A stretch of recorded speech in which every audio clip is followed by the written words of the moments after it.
We live in a world more connected than ever before, yet millions feel completely alone. Why? Is this just a side effect of modern life? Or is something deeper going on? Today, we're diving into a silent epidemic that no one wants to talk about, but everyone secretly feels. This might be the most important video you watch this year. Everybody feels lonely now and then. When there's no one to sit with at lunch, when we move to a new city, or when it seems like nobody has time for us over the weekend. But what used to be a temporary feeling for most has quietly turned into a permanent reality for millions. In the UK, 60% of people aged 18 to 34 say they often feel lonely. In the US, 46% of the entire population regularly feels the same way. We live in an age of instant communication, surrounded by devices and social platforms, yet more people than ever feel deeply disconnected. Here's the thing, being alone and being lonely are two very different experiences. You can feel completely content in your own company and absolutely miserable in a room full of people. Loneliness is personal. It's invisible. If you feel lonely, that feeling is real, no matter what your life looks like on the outside. There's a myth that only socially awkward people or introverts struggle with loneliness. But large-scale studies tell a different story. In reality, social skills have little to no impact on how connected adults feel. Loneliness doesn't care who you are. It doesn't care if you're rich, famous, successful, attractive, or the life of the party. None of that protects you, because loneliness isn't a weakness. It's wired into our biology.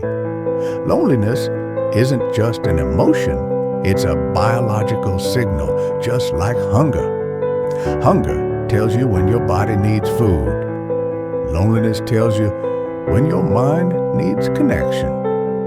Your body takes social needs seriously because for millions of years, your survival literally depended on them. Back then, being part of a group wasn't just nice, it was necessary. Natural selection favored those who cooperated and built strong social bonds. Over time, the human brain evolved to become a powerful social tool, wired to read emotions, interpret intentions, and maintain relationships. Being social became part of who we are. You would have been born into a tribe of 50 to 150 people, and that tribe would have been your whole world for life. Getting enough food, staying safe from predators, staying warm, and raising children, all of that was nearly impossible alone. Together meant survival. Alone meant death.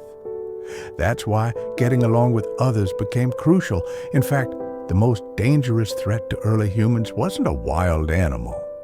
It was being rejected or excluded by the group. So, our bodies developed a powerful early warning system. Social pain. That sting of being left out. It's a biological alarm. The people who felt this pain more strongly were more likely to adjust their behavior, stay connected, and survive. The ones who didn't feel it, they were cast out and likely didn't make it. That's why rejection hurts.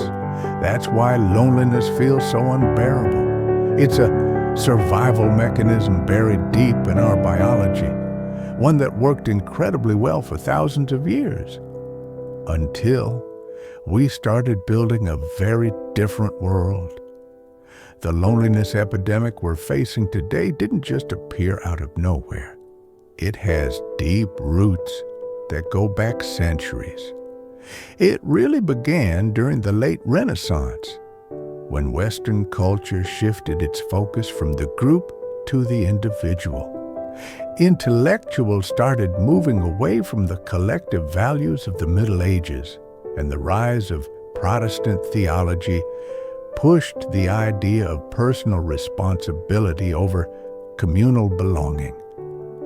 This trend only picked up speed during the Industrial Revolution. People left their villages and farmlands, trading long-standing communities for crowded factories. Entire social structures that had held people together for generations began to fall apart as cities exploded in size.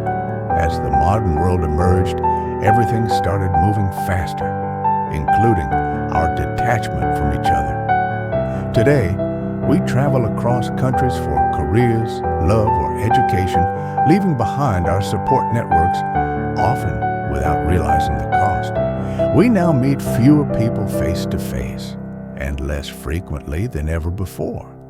In the U.S., the average number of close friends dropped from 3 in 1985 to just 2 by 2011. Most people don't set out to become lonely. It just happens. You enter adulthood, and suddenly your time is swallowed by work, college, relationships, kids, or streaming shows. Bit by bit, the easiest thing to let go of is time with friends, until one day you wake up and realize something's missing. You crave real connection. But building close friendships as an adult is hard. And that's how loneliness quietly becomes chronic. The problem is, even though we've built an impressive world filled with smartphones, airplanes, and space travel, our bodies and minds are still stuck in the past. Biologically, we're still wired to live in small, close-knit groups, just like we did 50,000 years ago. And the consequences of ignoring that are serious. Major studies have shown that the stress of chronic loneliness is one of the most damaging experiences human can endure. It accelerates aging. It makes cancer more lethal. It speeds up Alzheimer's. It weakens your immune system. Loneliness is twice as deadly as obesity, and just as deadly as smoking a pack of cigarettes a day. What makes loneliness truly dangerous is that once it becomes chronic, it can start feeding on itself. It turns into a loop that's hard to escape. That's because physical pain and social pain activate the same systems in your brain. Both are perceived as threats, and your brain reacts instantly with defensiveness and withdrawal.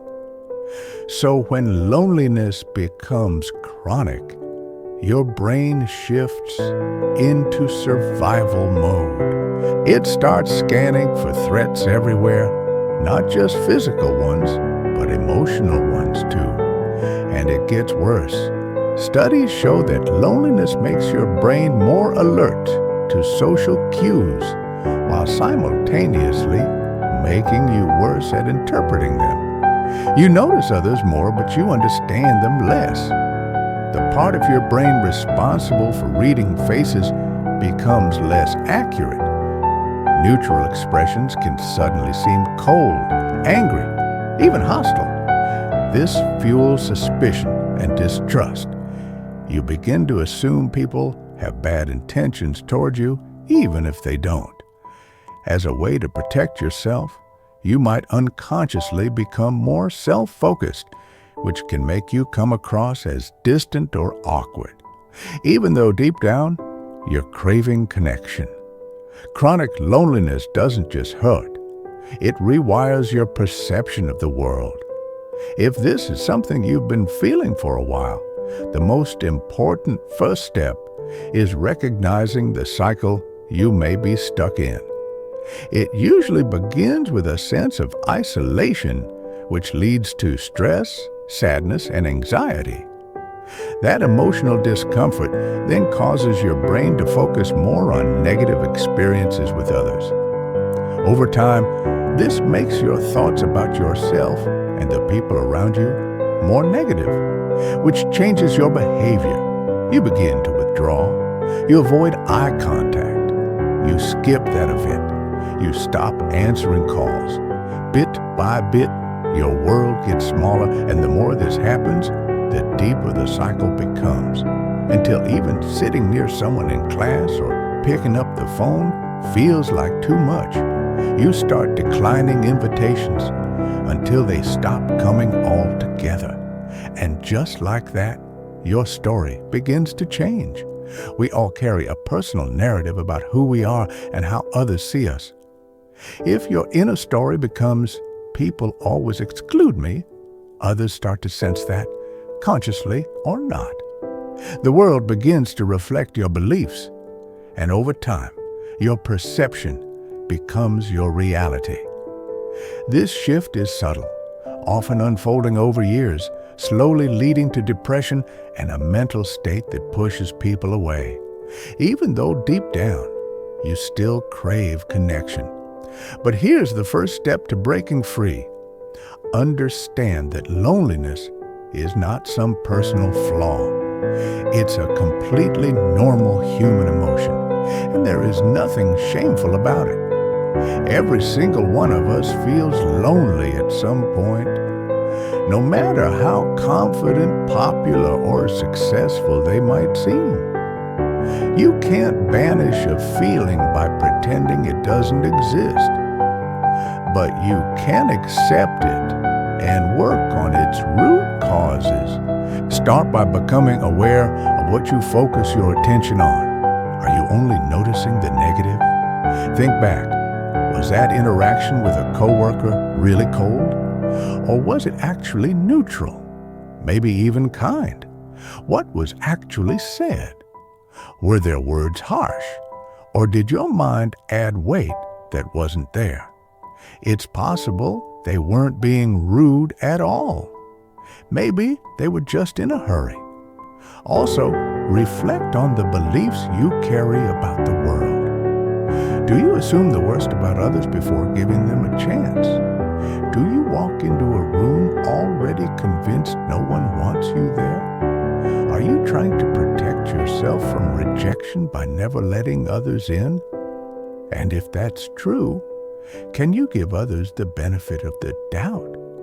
Can you believe, just for a moment, that maybe they're not against you? Could you dare to be open again, to let yourself be vulnerable, even if it's scary? And then there's your behavior. Are you pulling away from chances to connect? Are you quietly looking for reasons to say no to invitations? Or worse, are you pushing people away before they even get too close, just to protect yourself? Are you acting like the world is out to hurt you? Have you stopped seeking out new relationships? Or have you simply grown comfortable in your own isolation? Of course, every person and situation is unique, and no one solution fits all. Self-reflection is powerful, but sometimes it's not enough. If you feel like you can't get out on your own, please consider reaching out for professional support. That's not weakness, it's strength. Whether we look at loneliness as a personal hurdle or a growing public health emergency, one thing is clear: it deserves more attention. Humanity has created wonders: technology, art, science, skyscrapers. But none of our shiny achievements can replace the deep biological need we all share, the need for each other. Most animals survive by adapting to their environment. But we survive through each other. And if we want a world that truly supports human beings, not just human inventions, then we have to start rebuilding it around that truth. But what if you didn't have to face this battle with loneliness and mental fatigue alone? What if there was a way to unlock more energy, focus, and clarity, not months from now, but today? We've created a powerful digital program designed to retrain your brain for connection, resilience, and peak mental performance. Whether you're feeling stuck, foggy, or just out of sync with life, this is for you. Thousands have already experienced sharper thinking, better emotional balance, and a sense of real inner power. Now it's your turn. And here's the best part. For a limited time, you can get full access at a huge discount. This isn't just a course, it's a reset for your brain. So if you've ever felt like your mind could do more, focus better, feel better, connect deeper, don't wait. Click the link below to claim your spot and start your transformation today. Your brain will thank you, and so will your future self.